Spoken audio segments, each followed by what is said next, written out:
Patent pending. Do you remember this? That is an old bit of ours. The patent pending. And then there was the cycling of the computers rendering the movie. Yeah. Okay.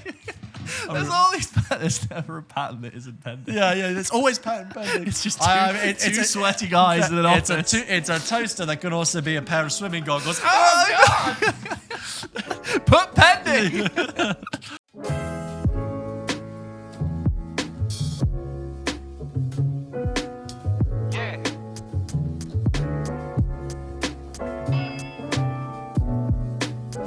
It's nice to be back.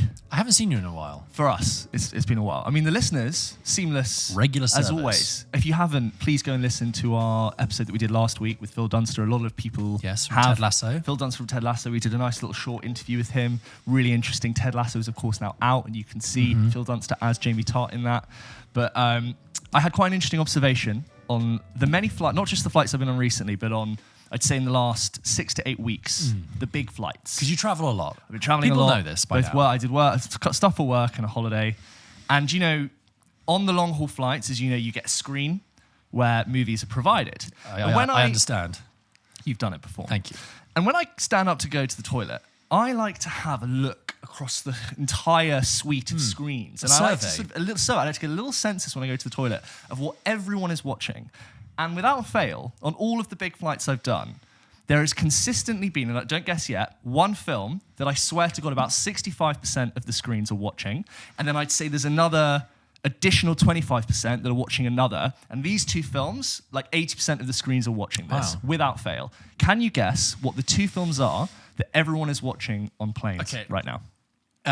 Would the ages of the people watching them, would that tell me what the film is? I don't know, because they're just black heads. I'm just looking at the vast sea, and this is cross class, business class, premium. I don't go into first. I'm not allowed in.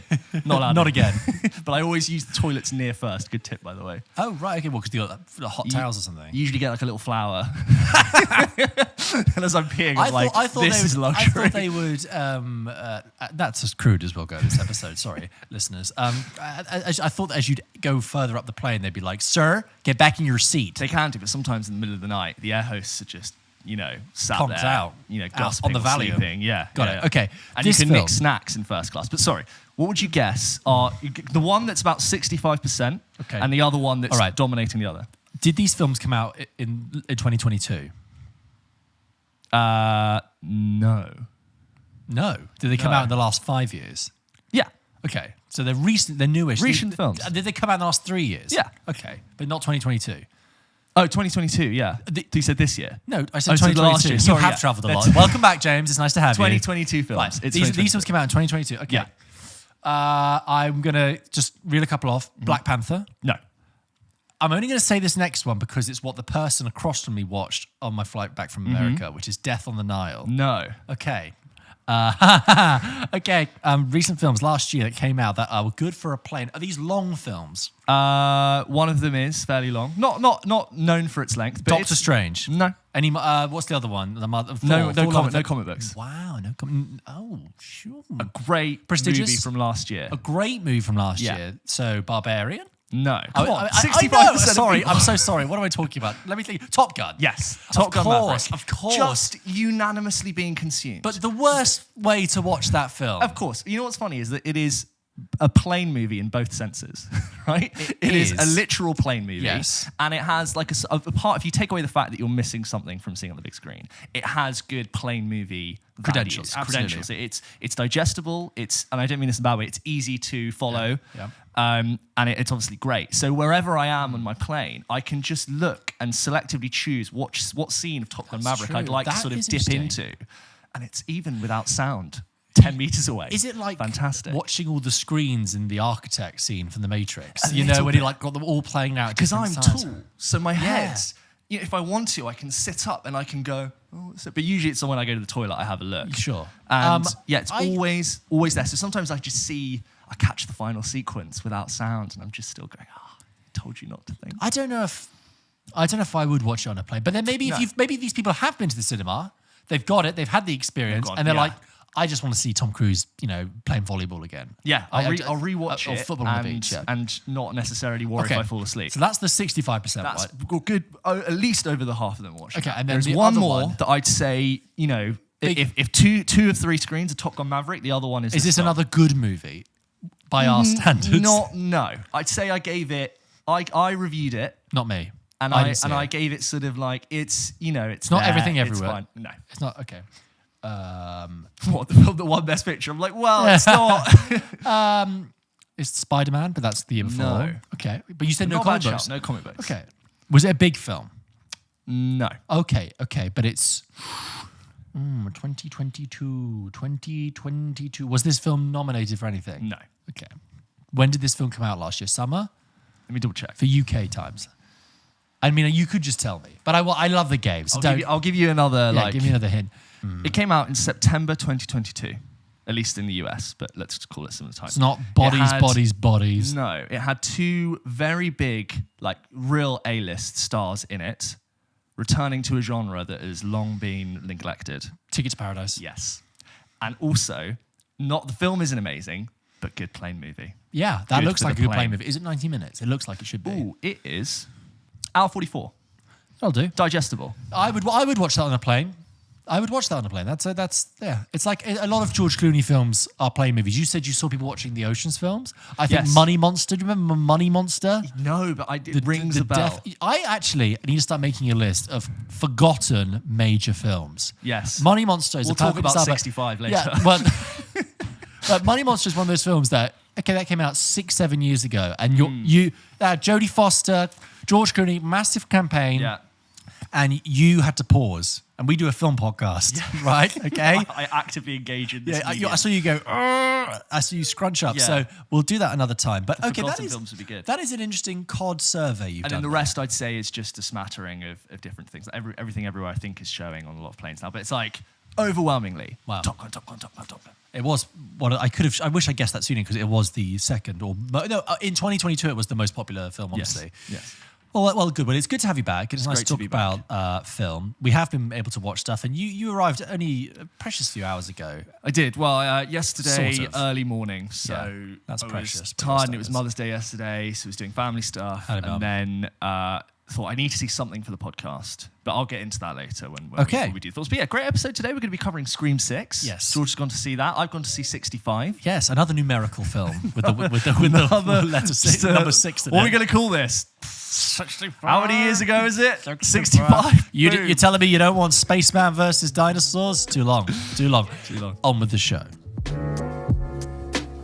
So, George, can you believe it? They've made a 6th Scream.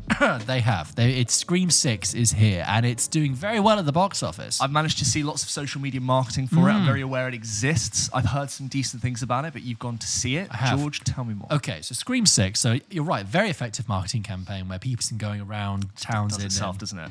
Brilliant. I saw clips as well of when they were doing screeners, they could get the audience to scream, so a bar would fill, a bit like Monsters Inc. So the film could start. This film can't start, and so you've screamed loud enough to. Sorry, was it Scream 2 where the Scream guy killed someone at the premiere for a Scream film everyone was wearing a ghost face? Well, I've only seen Scream the original. Going into this important. But you're right. In Scream 2, the metatextuality is amplified because the events of Scream 1 are then made into a film called Stab. Yes, and it's at the premiere of which, and there's this whole sort of copycat thing, and that very much bleeds into Scream 6. Nice. So just to lay the groundwork about Scream 6 a little bit, because if you were like me, who may not have seen a lot of Scream films, if any at all, I was thinking the 6th film that's a sequel to the belated reboot of a franchise that's like 25, nearly 30 years ago. It doesn't typically fill me with excitement. It doesn't really have originality. Red flag. Yeah, it's a bit of a red flag. Halloween, we're looking at you. Exactly, right? But I went in regardless. So I've only seen the original Scream. what can I tell you about the plot? Basically, this picks up after the events of Scream 5. I'm not calling it Scream as it was released as the reboot version. It's Scream 5, and we pick up some of the same characters in this film, much like we did with Scream into Scream 2, etc. And Sidney Prescott, who was the original character from the original films, who came back as well, played by Neve Campbell, hasn't returned. So she said some very interesting things off camera about her role within this franchise and her pay and stuff. It was really interesting. But so she's not in this franchise, and it's kind of got a bit of a fresh air about it. It's the first Scream film, I think, to not be set in like Woodsboro or wherever it is. Yeah. This is now in New York City. New York, new rules. Which I just is that the tagline on the bus that's got New York, new rules, which could be it could be anything. I know. Anyway, so it picks up with some of the characters from Scream 5. But guess what? I haven't seen Scream 5 either, but that doesn't really matter. All you need to know is there are two sisters. An older sister, sort of mid-20s, called Samantha Carpenter, a nice sort of horror genre surname there, in the same way that Billy Loomis, one of the characters, is Loomis, is from Halloween as well, some sort of horror references in there. She's the older sister. Her younger sister, I can't remember her name, but she's played by Jenna Ortega, who in the time between last year's film and this year's film has become a massive, massive star. She's everywhere. And it is the first time I've seen Jenna Ortega in anything, and I have to say she is really great. She's such a great screen presence. I enjoyed every moment of her. And what I liked is that obviously the film was probably made before Wednesday, but the film clearly recognised her talent, and she uses her a lot. She's not second fiddle at all. She really is in this film a lot, which is great. So if you're a Jenna Ortega fan, you'll be happy. There's a couple of other characters who have carried over as well. They were high schoolers then, and now they've moved to the college. They've gone to New York to study, okay? So new city, new rules. There you go. So I went into Scream 6 a little bit trepidatious, like I said. It doesn't thrill me with confidence when you've got this sort of so far down the line that we're having the 6th iteration. But I went to see it with a group of friends, and I had a much better time than I anticipated. I think Scream 6 is really solid fun, okay? Let's talk about the good stuff. So first of all, it opens, but even before it opens, the BBFC title card comes up and it says rated 18 for strong bloody violence and stuff. And I think, thank you. About time. When I mentioned Cocaine Bear and The Menu and Knock at the Cabin and some other films recently, I said the problem was that they pulled their punches, right? They wanted to hook you in with a gritty premise, but then, didn't want to get their teeth really dirty when it mattered. This film, except we're a Scream film, we're a slasher film, it's going to be 18, people are going to be getting stabbed, there's going to be lots of blood, and I thank it for at least going into with a good foot. And I think we've all been able to tell that there is a big apprehension from, I think, movie studios to be bold and be 18 because they've been afraid of, losing out a huge majority of their audience, which obviously you take kids to see the film. But, there have been so many outliers that have proven you can make shitloads of money with an 18 film. Or an R-rated movie as it would be. But exactly, yeah. And this has, it has proven that point correctly because it is making a lot of money. So first of all, that comes up, and I'm like, great, okay, I mean, that's already a vote of confidence. Then you get this 15-minute opening sequence, because going in, I should say, is that what I like the first Scream film. We both do. I know we talked about that opening sequence in the first film, how great that is. And what I like about Scream movies, or the one I've seen, is that it has thrills and it has chills, but it's also funny and witty and playful. And that's the whole thing in it. It's about horror movies. It's about being slightly meta. Good mystery as well. Exactly, right? And the first 15 minutes of this film really does a good job at understanding and capturing what Scream films should do and getting you back in. There is Samara Weaving is waiting at a bar in New York wearing a white roll neck dress, which is like a subtle costume reference to Drew Barrymore, another blonde in a white roll neck. And instead of getting a phone call, she's texting with the guy she's waiting for a drink for, right? And they speak on the phone. And it's, hey, I'm lost. I'm in the wrong block. I'm nearby. And they get talking, and the topic of horror movies comes up again. Why? Because she's a professor of film studies, and she teaches and specializes in slasher movies. And I'm like, I'm really enjoying this play on the original. I know. I'm really enjoying this play on the original, and the topic of films is in there as spoken. And then, he says, "Oh, I'm lost. Can you come out and see?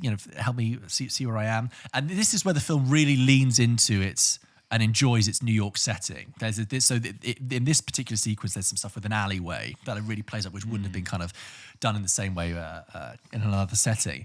Anyway, and then that scene progresses, and then your expectations are turned. And then you have a sort of a second act of this 15-minute sequence, which then becomes your expectations are then flipped again. And this 15-minute sequence ends with a punchline.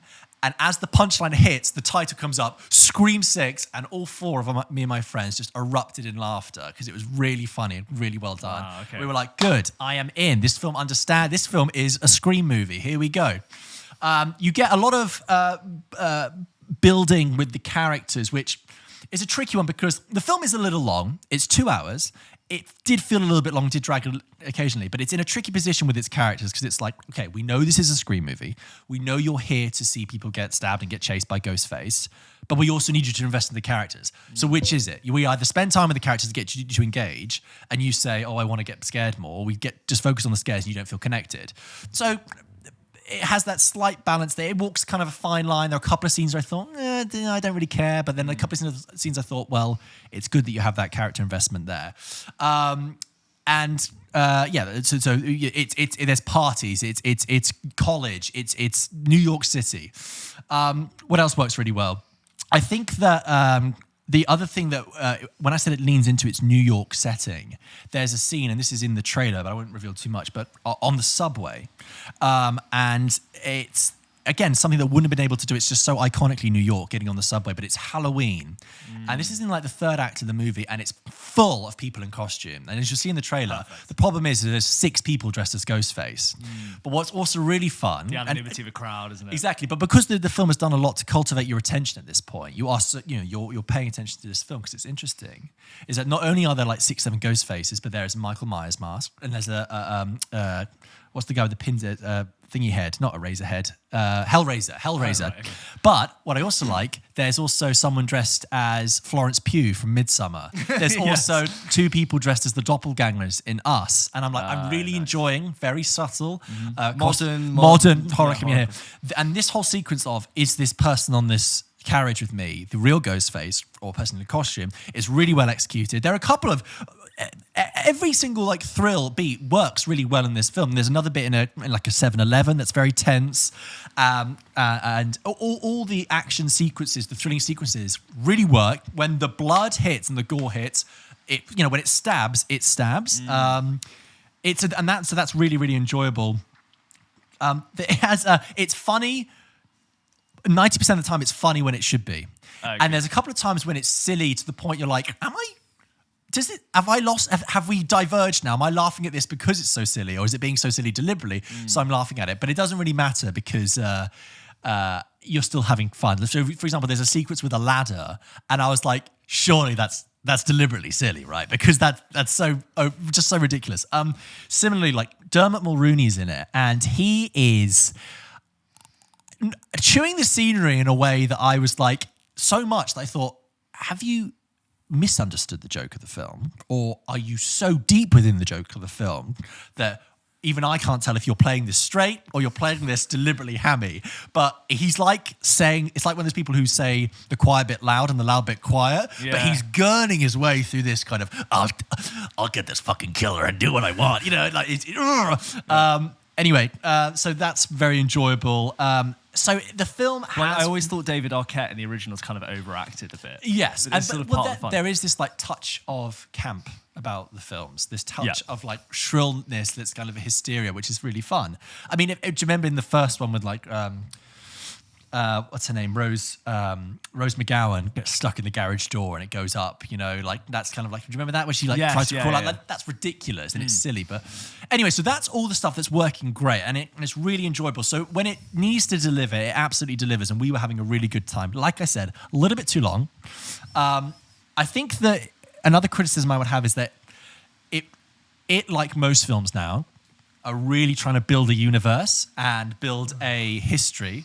And when it tries to lean into, incorporating the history I just rolled my eyes for anyone listening. Yeah, when it tries to lean into incorporating the history of 5 previous Scream movies, Courtney Cox returns as Gail Weathers, but you also have Hayden Panettiere from Scream 4. And it's like, I know the film is trying to make this sort of very smooth coexisting universe, but I sometimes can't help but feel like this is a studio retroactively trying to see that their failed attempts at a franchise 10 years ago, and this patchy sort of iterations of these films. There's actually one whole plan. So occasionally I felt like that was a little, it's a bit of a stretch to try and in into this. We're not Star Wars here. We don't need to build this universe. And there's one particular use of slightly dodgy CGI where I was like, come on, it's a Scream movie. We don't need to have this seamless patchwork between all 7 films. But that said, when I came out of the cinema with my friends, we were talking about The Mask, because I saw it with a friend who hadn't seen any of the Scream films. Okay. And then my other friends had seen slightly more than me.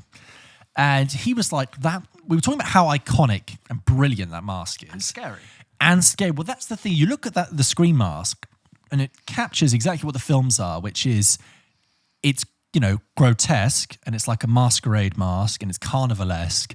But it's could be funny. It's so over the top and grotesque. It could be funny, but it's uncomfortable. You look at that mask, you think that's a bit freaky, but it's not like a barbaric like howling wolf or something with like blood dripping out its mouth. It's just something, or it's whereas the Michael Myers mask is the opposite. It's completely devoid of expression. The Scream mask is so twisted and contorted. You're like, it provokes a really interesting reaction. And I think the film Scream 6 as a whole understands that the identity of this brand and the identity of the franchise and the identity of horror films lies, of this horror film lies in that mask. So really well executed, really fun, landed when it needed to. I laughed a good 5 times. There's some good sequences in there, bit long, but Scream 6, we all ended it. We all looked at each other and we said, that was really good fun, actually. Because on one hand, you can go, oh my God, the 6th. But I know some middle ones are, I think 2 and 3 are actually fine as far as I remember, but I haven't seen 4 or 5. Anyway, if they're sort of going to endlessly make them, and our grandkids is going to see Scream 32 as far as we're concerned, as long as they keep being fun, aware, funny, scary, and fresh, and they're like and relevant to a new audience, then it doesn't really matter. Exactly. And like to hear that is so great, because we have had a lot of modern Halloweens which have not been very good, and I'm really looking forward to seeing it. Well, do you know what it is? It's like, it's not perfect, but it really is what a Scream movie should be. Yeah. It doesn't need to be better than that. It is exactly, it completely fulfills the purpose of it existing. I used to dress up as the Scream Ghostface for Halloween.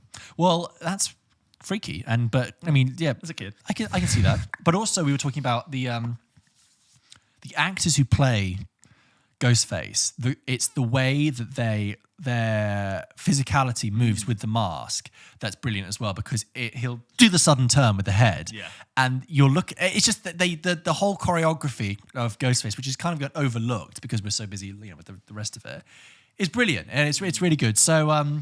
A good fun. I think it's so much better than you would expect, but it's exactly as it should be. And never underestimate. So many actors have said that it's not a blessing to have your face covered and try and act, because all of a sudden you have to now rely. You can't rely on facial expression. You have to use everything else. Yeah. I can't remember which actor said this, but it's like acting with your left hand. Yes. It's like you no longer can use your face. You have to literally think about everything else and the speed at which you move your head and how you glide and move. Yeah. I think it might have been Tom Hardy saying something like that with Bane. Yeah. Not being able to have his mouth. It was all eyes. Also, it's one of those films that like you watch and you're like, this has clearly been put together with a bit of intelligence, with an idea. These people making this film have a clear idea that they want to play with. There's the film sets aside a whole scene where people talk about the tropes of horror films, and they go, well, actually, and it gets very meta, because they're like, well, actually, last time, meaning the events that happened to them in Scream 5, well, that meant you that survived, but never trust you. But that means, hang on a second, what about you? Because, well, according to horror tropes, that means that, and I'm like,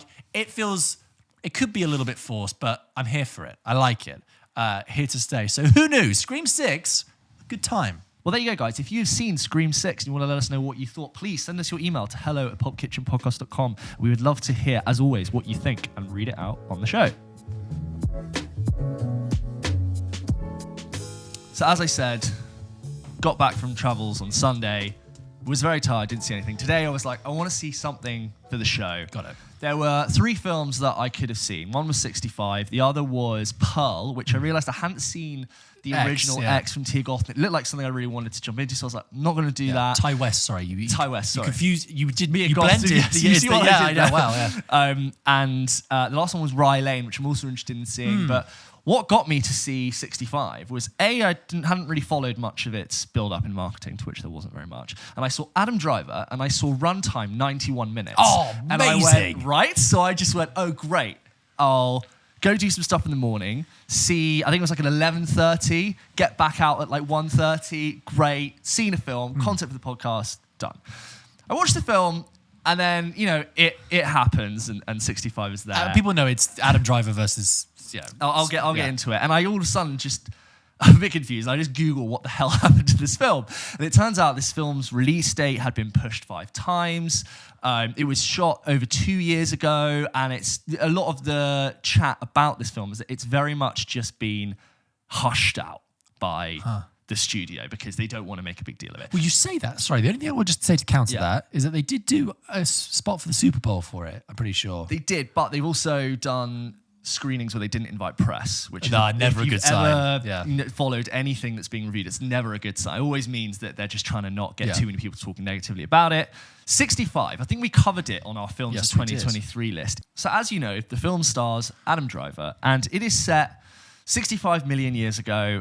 There is a humanoid civilization from far away that it looked like humans, and they look like Adam Driver, and he is on a vessel for plot reasons, and he crashes on an unknown planet. Well, we already know from the marketing. Here's one of my problems is that you know just as much about what happens in this film as I do because you've seen the trailer, and I'll get onto that later. But he crashes on this planet, and all of the hibernation pods on his ship, all the other crew members, they didn't make it, so he is alone, and location unknown, and then we cut to a wide exterior, and it's this classic sun setting off the back of Earth, right? That shot of the light bleeding across the landscape, and you see 65, and then the text goes, million years ago. Yeah, brilliant. And the text goes, on planet Earth. And I'm like, what's my reaction meant to be? I live there. You never...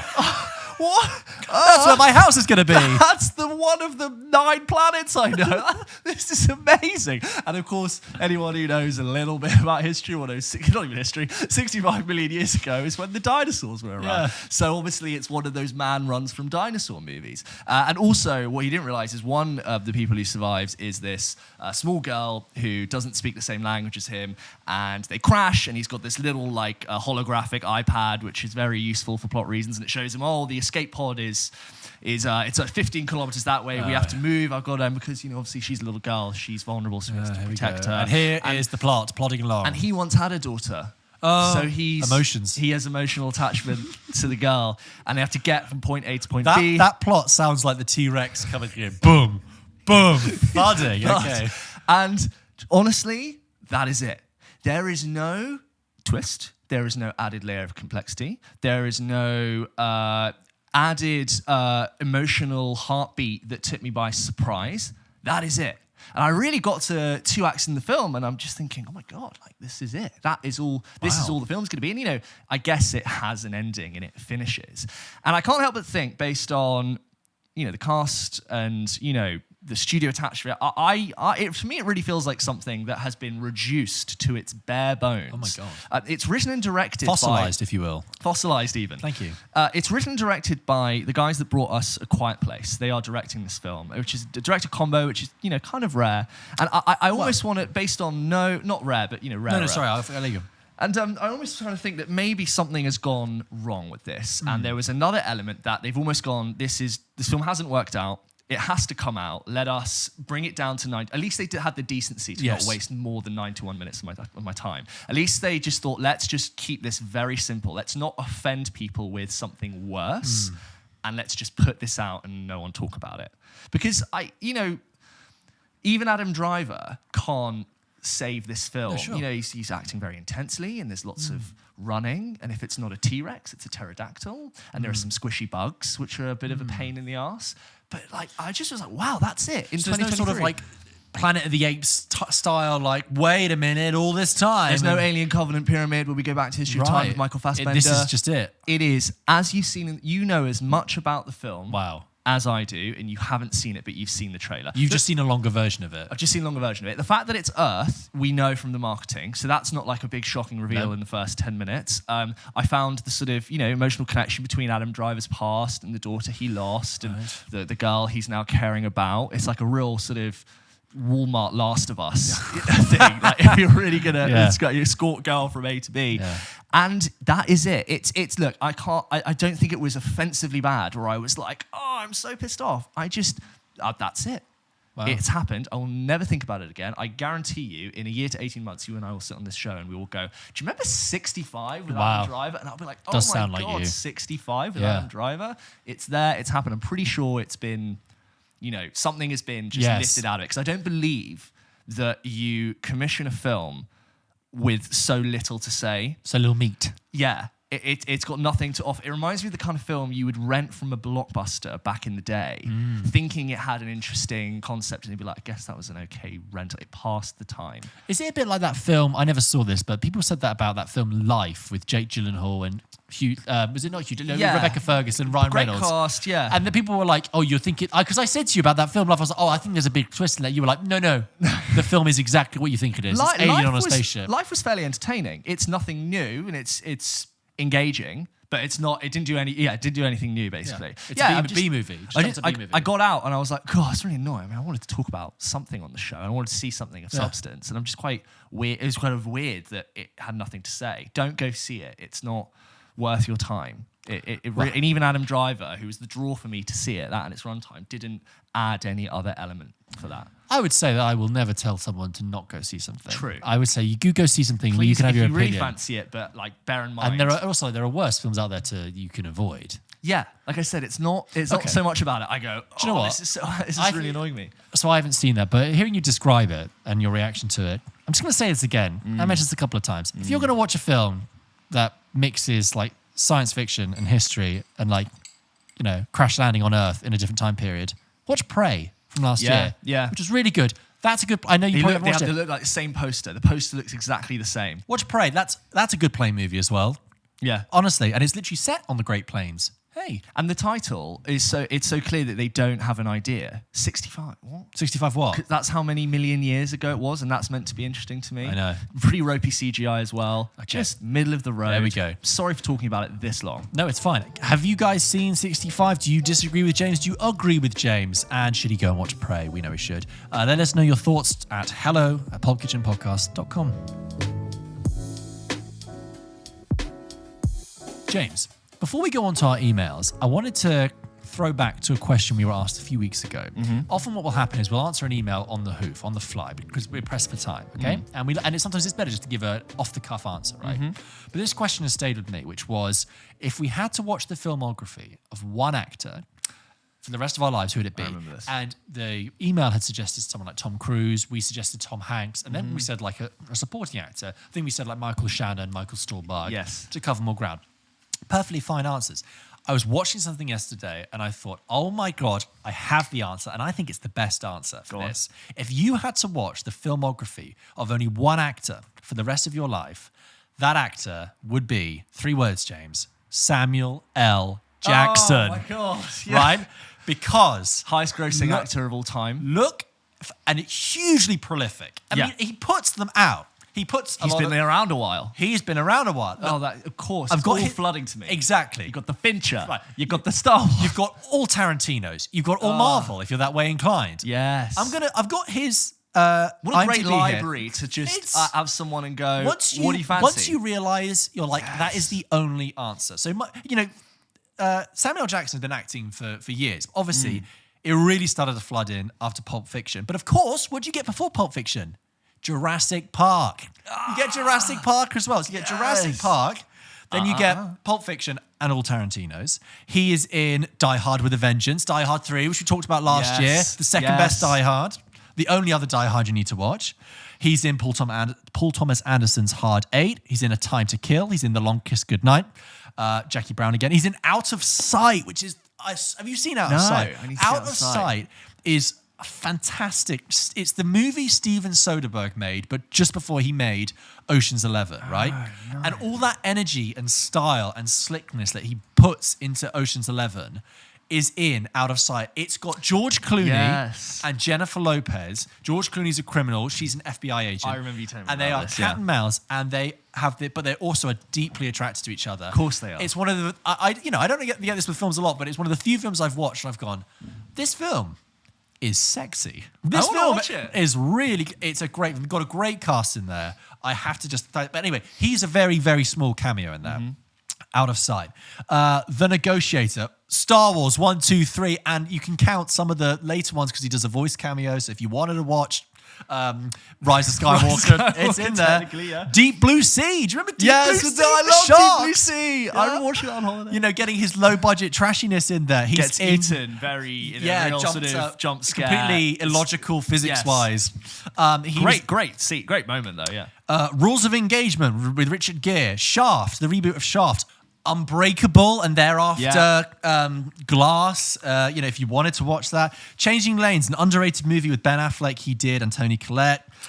Triple X, the original Triple X, he's in that. Yes. Do you remember SWAT with Colin Farrell? Great, SWAT's great, and Jeremy Renner. Yeah, yes, he isn't. He's the bad guy. Michelle Rodriguez That's as well. right. Yes, SWAT's absolutely. okay. Yeah. I'm surprised they never made a SWAT 2. I saw that at the cinema. What can you follow up? You with just that? do more. More SWAT. You just do more SWAT. SWAT again. Yeah. To be swatted. SWAT. Okay, got it. He is, I mean, I don't know how you would include this, but he is a voice in Grand Theft Auto San Andreas. Great.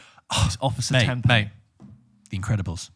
Oh, Frozone. this is what's seeing the animated This is stuff. brilliant. He's in Triple X2 The Next Level if you wanted Thank it. God. He's in an episode of Extras. He's in Snakes on the Plane.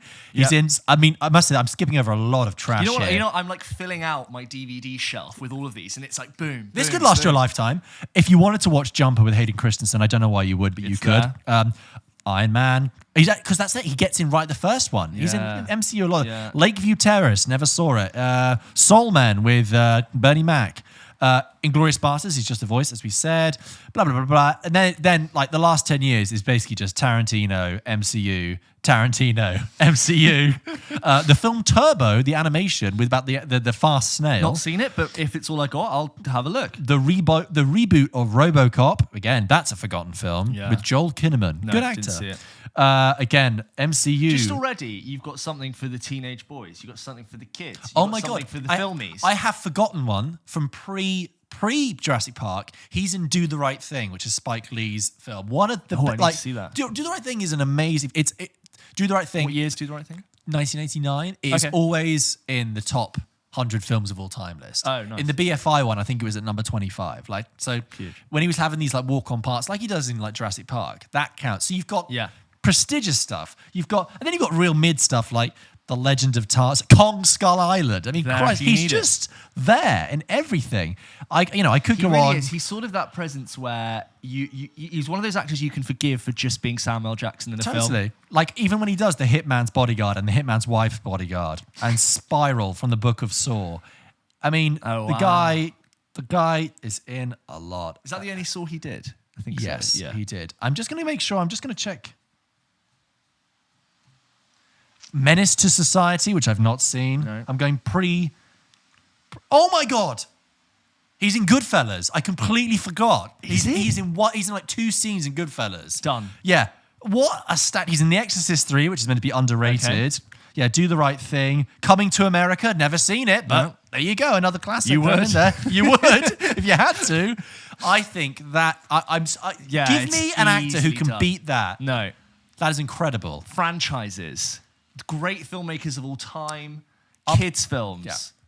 And low budget trash. I guess you're missing something funnier that isn't Incredibles, maybe. Hang on, you got stuff for the kids, you got stuff for the adults, you've got stuff for both kids and adults, Marvel. Yeah.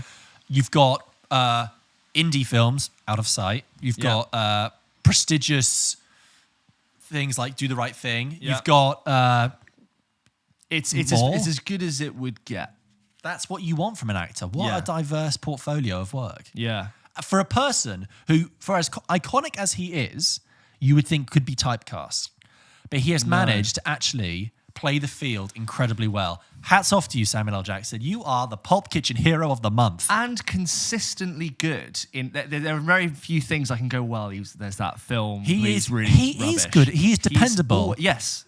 He balances bringing iconic energy that someone like Nick Cage brings, but also can act his way out of a scene. You know, like Yes. he can work his way into a You screenplay. can throw him in a room with the Avengers and hold his own, you know. Totally. That is a good one. Anyway, that was my digression. That's done. Decided. Samuel L., you're welcome anytime. Thank you for updating the answer to that email. Do you find that as well, that you'll be walking around and you'll go, I finally have an answer for this? Yeah. I should have said that. I try to do my best to now read them if I can and think about them, right? I'm low level, really proud of myself for that. I'm actually kind of low level buzzing that I got a good answer out of that. I doubt anyone can come up with a better one. You can come up with other good ones. I doubt you'll cover as many different bases. Probably depending on what you like. But, I love getting that emails. balances quality and quantity. Anyway, sorry, back to you. Not at all. I love getting our emails, and I like sort of flicking through. I try not to read them too much, but I'll have a little flick through and I'll get excited. I go, oh, great question. I was in an airport, and then I get this email from Sam, who says, hello, Pop Kitchen Podcast. I recently went to Bali, and when collecting my suitcase at the airport, I thought I spotted one of the members of the podcast, but I wasn't sure, so I didn't approach. A few days, checked Instagram and saw that I was right. James posted himself in Bali, so I did spot him on my flight and at the airport. Wow. There you go. So then I got this at a different airport, but I read this email, and all of a sudden I was like, they're on to me, man. shades on. They're on to me, man. The other side of the world, can't get away from the fame. No, that as always, please do say hi if you think it's me. That was really lovely, but I'm everywhere, man. You're here, that you are the guy. And then Sam says, my question is, what films did you choose to watch on the long flight from Dubai to Bali? I myself watched Django Unchained, Joker, and Top Gun Maverick, as well as Harry Potter. You got a lot done. Also hope you had a good time in Bali. Thanks, Sam. Sam, great films from you. I was asleep on that flight. Wise. Unfortunately, I watched an episode of The Last of Us, and then I had to sleep because it was. And I make sure that when James isn't sleeping and he's not working, he's doing- working on this show. I'm either asleep due to necessity of, biology, or I'm editing this podcast and watching other people watch Top Gun Maverick. So that is what I've looks been. fun. But yeah, those are all amazing shouts. You did you must have just been eyes glued open the whole flight. But, okay. Yes, it is strange to hear people seeing me around the world. Okay, let's go back a bit. We have a bit of a backlog with emails, but stay with us. We will try and get through them all. This email comes from Ollie. Ollie says, hi, James and George. Love the podcast. Blah, blah, blah. Do you guys ever find yourself getting really into a certain genre / theme of TV and movies? And if so, what are you into at the moment? Last year, I found myself particularly enjoying satirical class wealth critique of TV movies, such as Knives Out, The Menu, and The White Lotus, although I think the genre is starting to get a bit oversaturated. I agree. See Also, Triangle of Sadness. Yes, I commented on the fact that we're getting too many wealth satires. Yeah, eat the rich, we get it. Yeah. My new obsession is trying to find hidden gems in the crime, neo-noir, dark comedy genre, mastered by the likes of Coen Brothers and Tarantino. I mean, those are the OG guys. Yeah. A Simple Plan, I've not seen that, and Before the Devil Knows You're Dead, which is the fourth Before film that Ethan Hawke has made, but has no relation to the Before trilogy. Okay. But it's got Philip. Get this for a stacked cast. Sorry, I'm just on that to interrupt your email, Ollie. Before the Devil Knows You're Dead, it's Sidney Lumet's last film. He directed 12 Angry Men and much else besides.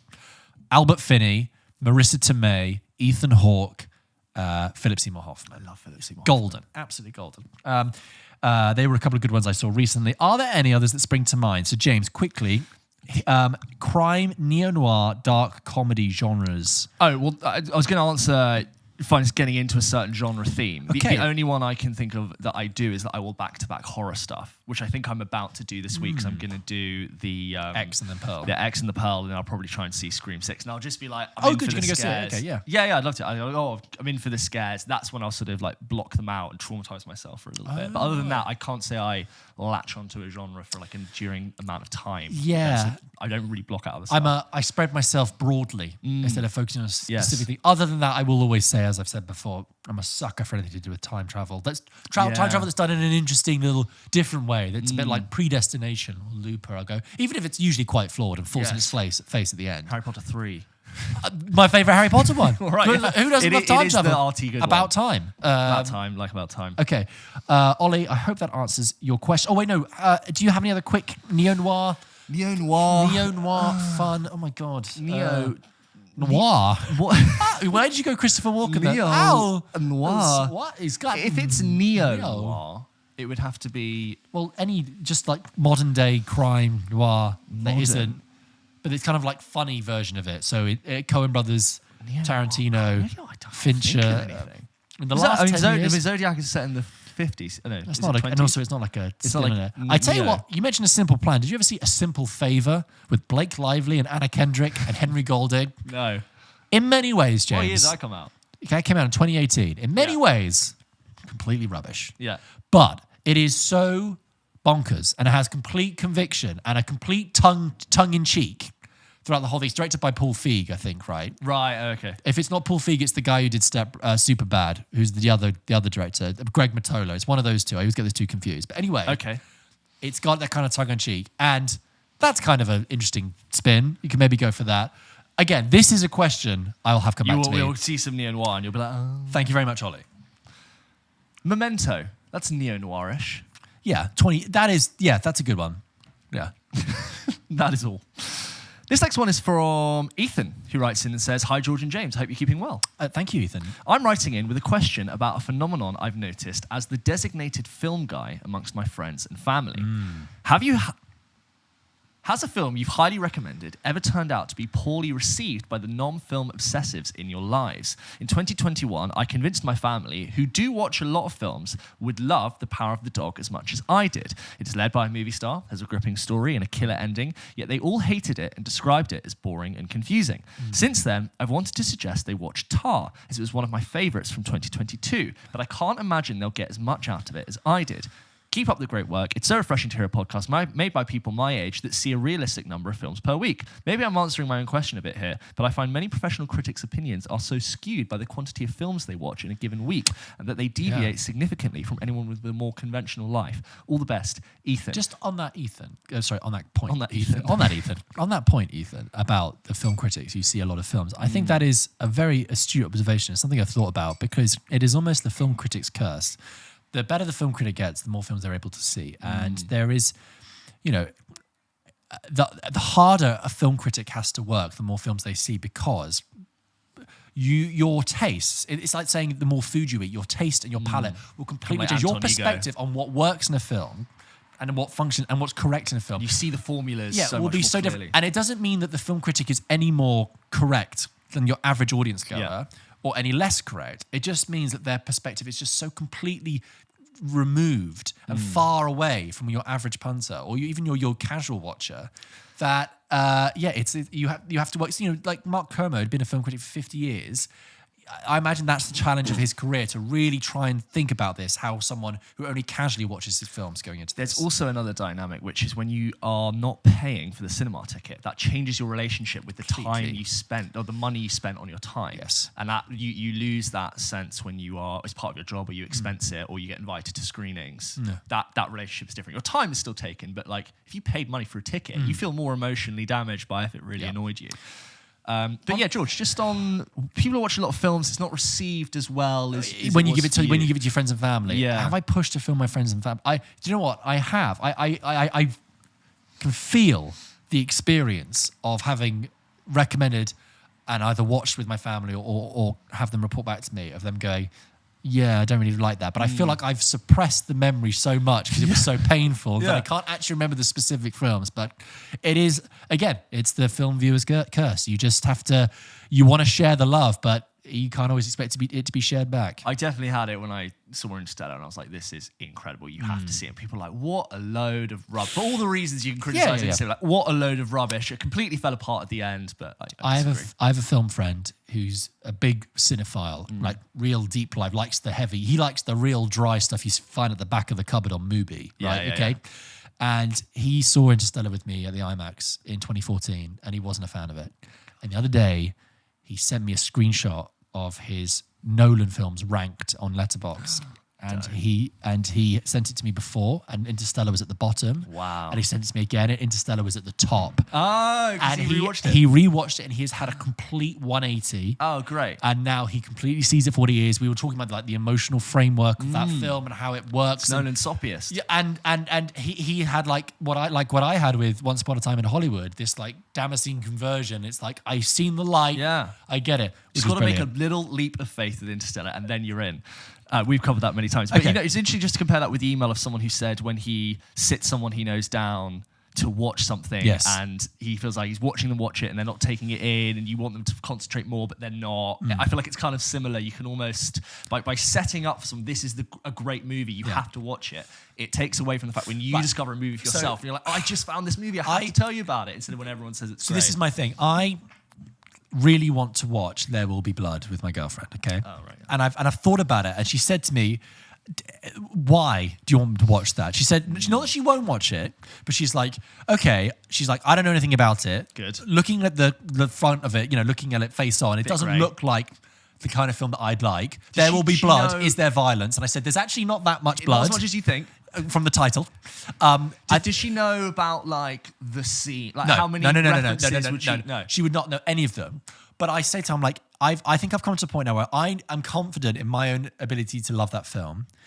And obviously, I love you, darling, as Harry well. Stockwell's who wrote about Our Girlfriend's going to be seething. Yes, when he hears this. but what I like about watching it with my girlfriend is that you do get a different opinion, or even with family members. And what you have to hold fast to is that even if that person you're watching it with doesn't like it, that is something that will positively, it can affect your opinion, because you might listen to their points and go, shit, they're right. And I've had that with my girlfriend where I've shown them something I've really enjoyed.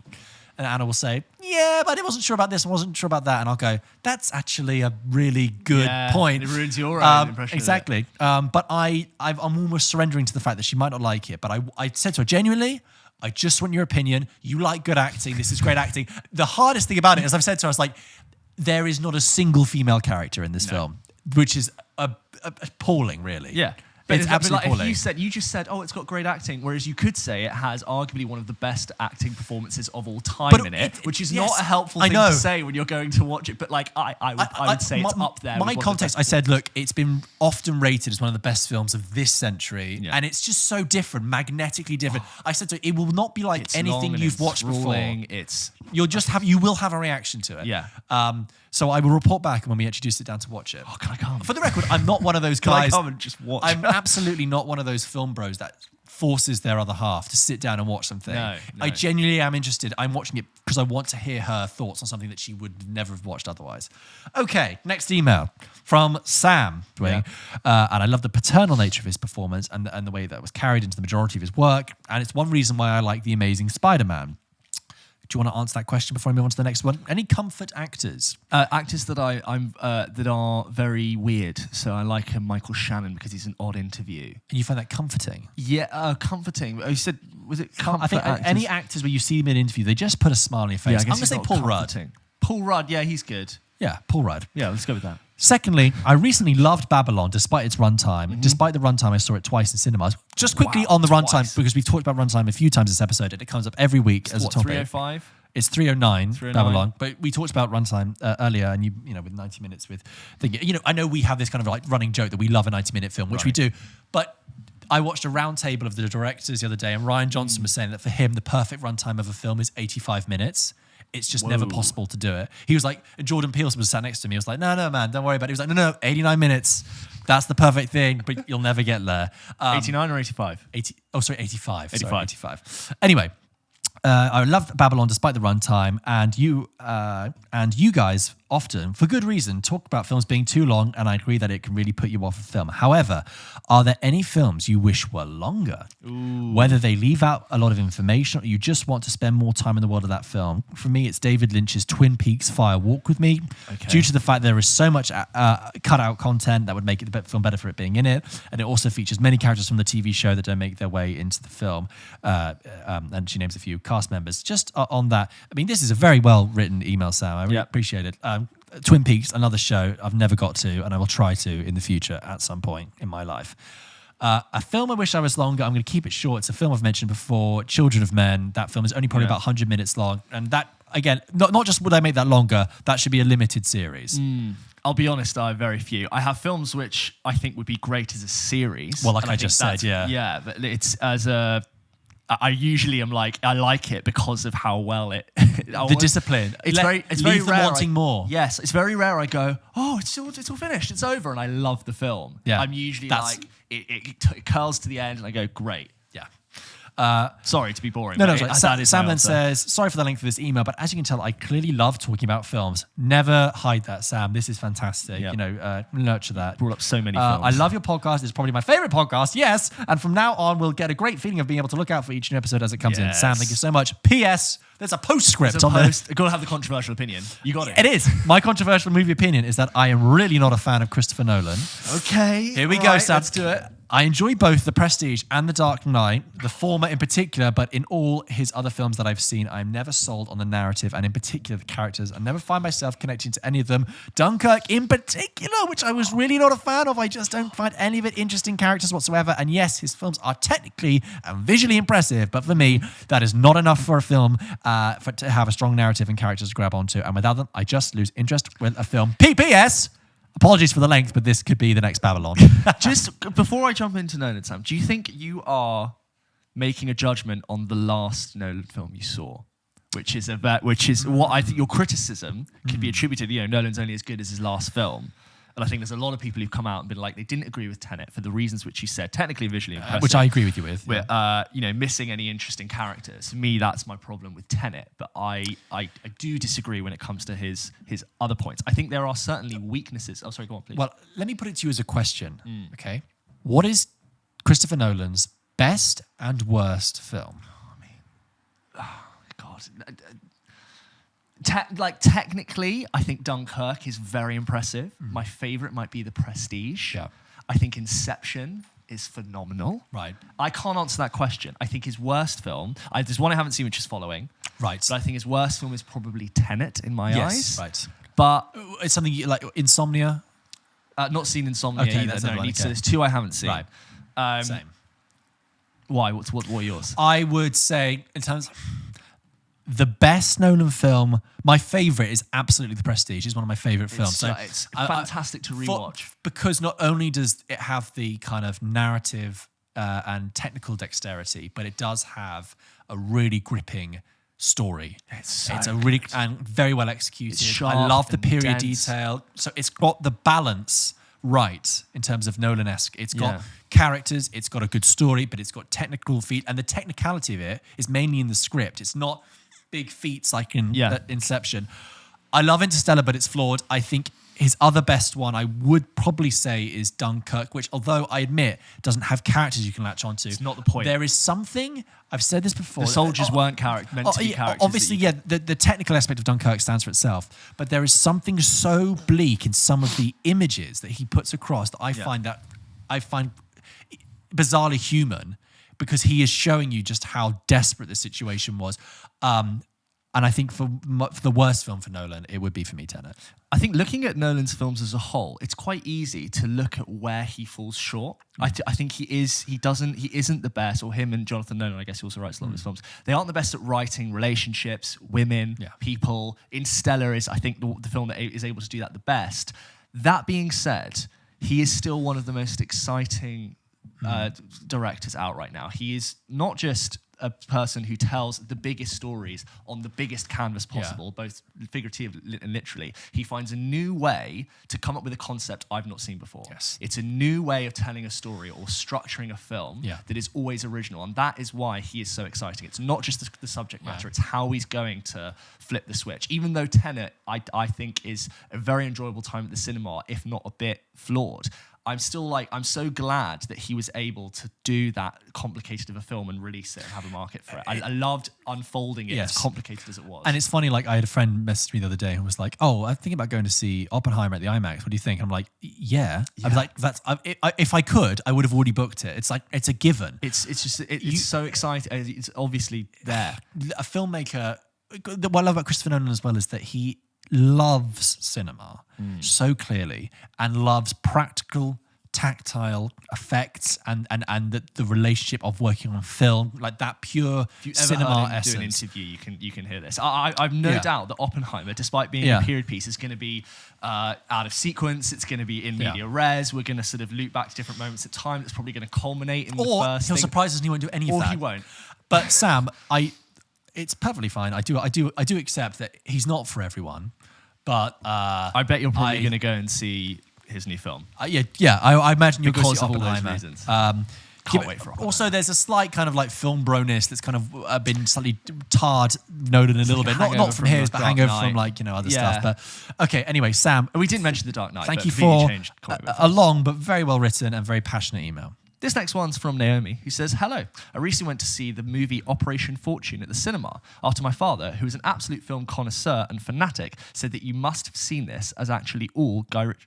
Yeah, keep going. I'll answer this. that you must have seen this as actually all Guy Ritchie films. I like the opening scene extremely well, with the sound of shoes on a marble floor while switching to scenes of a robbery where the sound is perfectly aligned with the images. I also like that you were captivated by the story within 30 seconds. It was a really good action-packed movie where you could also laugh. But as you said in one of the episodes, it also depends on how the rest of the audience is involved. In my case, I heard a lot of loud laughs, so I really enjoyed my time. The pace of the film was really good. It was a little faster, but I like that in movies because you can discover new things when you watch it again after missing it the first time. I wasn't completely convinced by Aubrey Plaza. I don't know exactly what bothered me about her performance, but somehow I didn't quite believe her acting. All in all, a pretty good movie, and I can recommend it to you.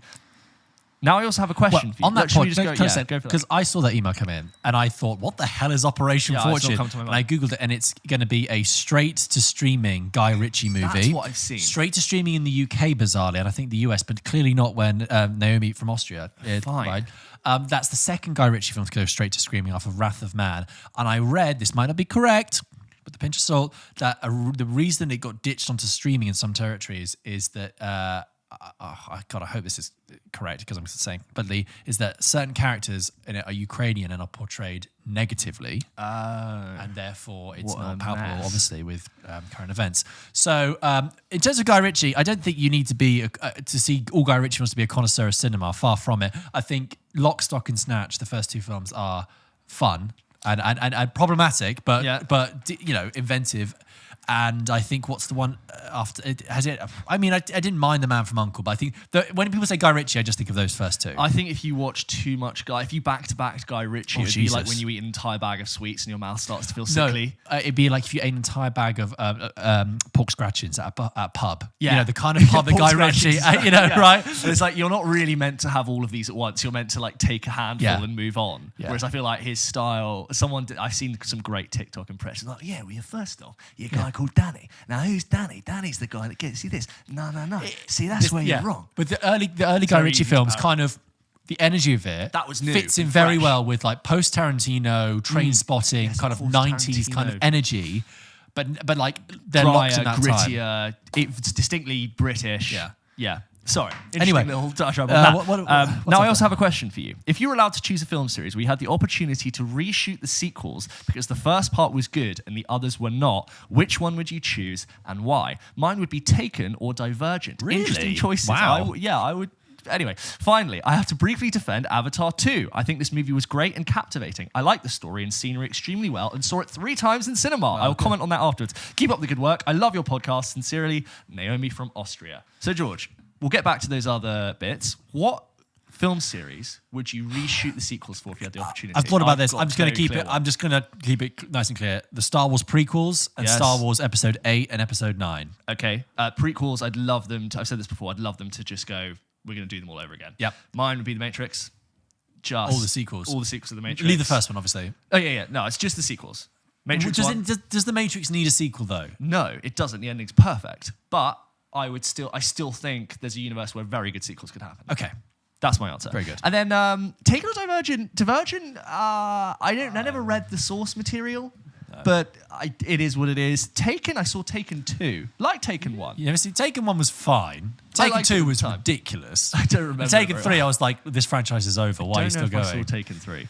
Next email. Oh, Naomi has a follow-up email. Naomi, you cheeky one. But you've done it. You basically, I'm just going to paraphrase your email. You basically ask, which movie would you bring a friend to where you would insist that they can't watch the trailer beforehand and they're not allowed to ask anything about it? It is a good question because trailers are very revealing and too much. My answer is simply Barbarian from last year. Great choice. Do not know anything about it. Go in. This next one is from Pauline, who says, "Hi guys, I wanted to push back a little on what you said about all war films being anti-war films. Right. I think what people are actually asking is if a film is pro-military or anti-military. We just don't label films like that because it could get. We just don't label films like that because it could get you into hot water. And in fairness, it is a nuanced conversation. This is a throwback to when George reviewed All Quiet on the Western Front, and you sort of made this comment about it being an anti-war film. It was more. I was being a little bit flippant. It was more of a side point, but the point it was being sold as like, oh, it's an anti-war film. And I'm like, well, my belief, and I still believe that, is that And let me finish. Let Pauline we'll finish. But it's interesting because we had a couple of people write in on this idea, which I think is really interesting.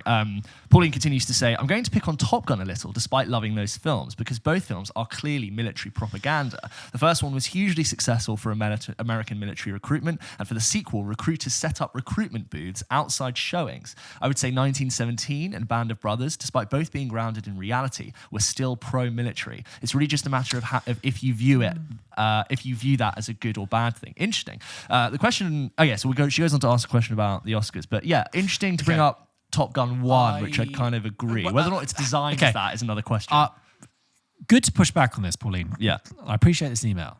I think, aside from the fact that I meant it as a slightly sort of flippant thing, on the thing about Top Gun neither of them are war films, right? They absolutely fetishize the military and absolutely love military might and American imperialism. Oh yeah, I nearly signed up. But it's not a war film. So I wouldn't count that in the same thing. 1917, is that pro-military? It is a war film. I don't think that's pro-war. I think that's that film aims to be very harrowing and bleak and look at the loss and the destruction of war and the futility of the mission, really, because the mission, he goes through so much to deliver something, and it's this idea of like brotherhood and like doing something for someone, which I think like is what sometimes this comes on to. And similarly with Band of Brothers, which I think is like one of the high watermarks. Yeah. I don't think that series is pro-war. I don't necessarily think it's not pro-military, but it's like that series, is flooded with so much dimension and, like, three-dimensional characters and complexity about the nature of war. And there are scenes, I remember specifically, there's an episode where Major Winters, at that point, Damian Lewis, keeps having flashbacks of one of the soldiers he shot at the beginning of the episode, and he sees a teenager on the bus who reminds him of a teenager he shot. And there are these, and then there's somebody who's like 18 years. No, there's one of the young soldiers who says he's 18, but he actually was 16 and he gets killed. And there's just, I just don't think those films cut much more interestingly about. Well, I don't think those are pro. Because there's that Band of Brothers sequence where they have like the pincer move in the dugout, and they have this with Andrew text Scott, and they have this text which is like, this is one of the most successful military operations ever, and it's used as an example. While it's celebrating that maneuver, it's not a celebration of the fact that people were killed. Yeah. It's this interesting midpoint where you're like looking at what America could achieve with its military, but not celebrating the death of people. Saving Private Ryan, which absolutely begins and ends with this the American flag flapping in the wind and very sort of militaristic, proud music. Not only do you get that sweeping shot of the cemetery, which you could say is again valorizing the dead, but you are then shown the sweeping shot of the carnage of Omaha Beach and the mess and the chaos that is given. The waste. And you are the best scene in that film. I mean, apart from the opening, which is fucking amazing, but one of the best scenes, and in Saving Private Ryan, is when I'm getting goosebumps thinking about it now, is when the mother is washing up the dishes at the farmhouse. Yeah. And she looks up and you can see in the reflection in the window the military car coming, and she just knows immediately what it is. That is brilliant. And I just don't think there's other films that clicker. I do think there are films out there that absolutely are much more pro-military, much more simplistic. I'm thinking maybe American Sniper, but to be honest with you, I've forgotten that film so much that I can't remember. But I think the idea of these kind of, the ones where you say in your email about get the bad guys, and the bad guys are kind of simplified and it's like save the day, that for me feels very archaic to like post-World War II, pre-Vietnam era films. Basically all films that are made up into the Deer Hunter. Glorifying violence instead of war Glorifying itself. violence, simplifying conflict. Yeah. All of these other war films have acknowledged the complexity and the futility of war. But anyway, an interesting topic. It's an interesting topic. Pauline, I love the fact you've emailed in about it. It was meant as a side thing. I think we can all just agree war's shit. There we go. A question about the Oscars and award shows in general. Should there be a category for stunt work? I do think it is an important technical achievement worth spotlighting. Not to mention, it would probably be a good way to include more popular movies. In the same vein, do you think everyone should be able to vote in every category? I realize making rules like this could get very dicey very quickly, but whenever I'm reading about the visual effects, costume design, and sound design, there always seems to be a conversation from professionals in those industries about which film should win and which film will win, because the majority of voters don't understand the medium. Sorry for the long email. Have a great day, guys. Pauline. About stunt work, sure, absolutely. Why not? That Mission Impossible feat that we saw with the bike jumping off. Totally. Incredible. Yeah. I can't comment so much on it, but like, sure. I've always found the more you pick apart award shows and how the structure of them works, the more I realise that we shouldn't use award shows as the definitive metric of whether or not a film is good or not. It's worth just having the celebration, the glitz and the glamour, and it's getting a conversation people recognised. starter. Never go, well, that film won, therefore it's the best. Yeah, it's the beginning of the conversation. It's not the end. Yeah. Just the thing about, do you think that everyone should be able to vote in every category? My understanding is that everyone can vote in every category. Actually, my understanding is that if you are a Academy member or a BAFTA member, you can vote for all of them. Yeah. But it's just that typically, obviously, as if you are a sound technician, you're going to vote for. You have a much more informed opinion about sound. You might leave some categories blank. I could be wrong there, but Pauline, a great email. Great email. We still have so many emails. Thank you for sending them in. We are going to get to them as soon as we can, but we don't want this to just be 3 hours of emails. We're tight for time. So if we haven't read out your email today, don't worry. We will get to it. Stay with us. As always, if you wanted to send an email, you can do by emailing hello, which we will eventually read. But maybe we need to don't send them. We've got too many. No, it's a great problem to have. Keep sending them in. They're all great. Patent pending. Do you remember this? Stop sending them. That is an old bit of ours. Patent pending. And then there was the cycling of the computers rendering the movie. Yeah. Okay.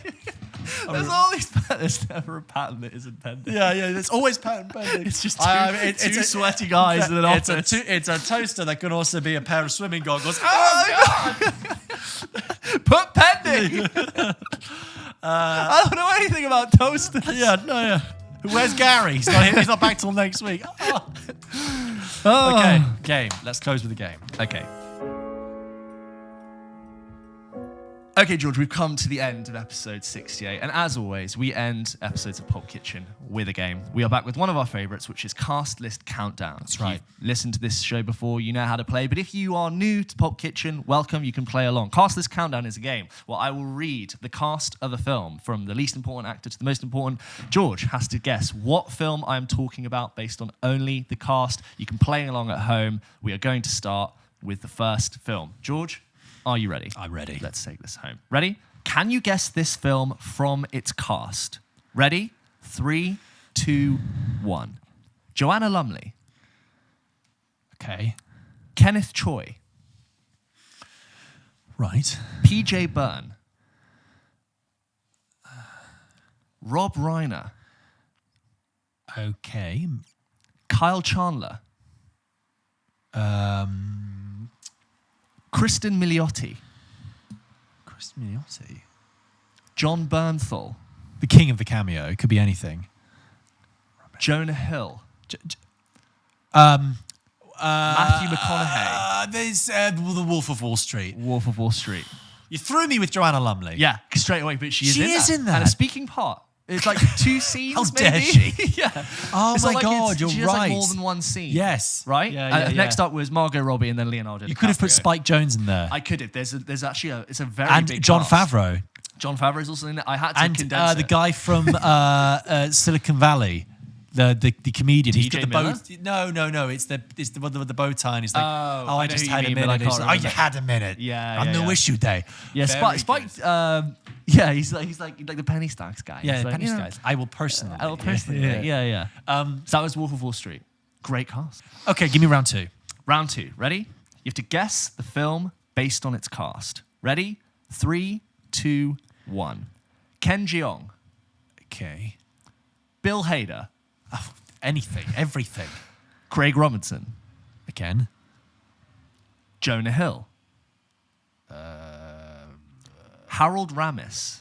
Harold Ramis. Kristen In Wiig. the same film. Martin Starr. Well, it's a comedy. Jay Baruchel. Right. Jason Segel. Uh, Leslie Mann. The, Paul Rudd.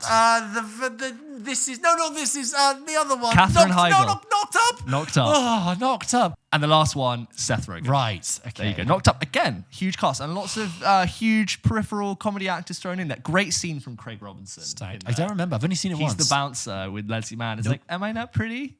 And he's like, listen, I can only let 3 1/4 black people in here. It's really funny. That was Knocked Up. Fan of Knocked Up? Seen it once, don't really remember it. Oh, I've seen it a few Hence times. why it took me a while to get that guess. Okay. Last one. This is a good cast. I was writing this down. I was like, whew, big cast. Bring it. Well, it's a prolific cast. Yes. Ready? Okay. You have to guess the film based on its cast. Ready? 3, 2, 1. Benedict Cumberbatch. Right. Stephen Graham. Oh, okay. Yeah, legend. Kieran Hines. Great actor.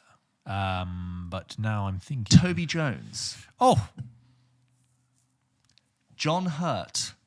John Hurt. Mark Strong. Ooh, the great voices.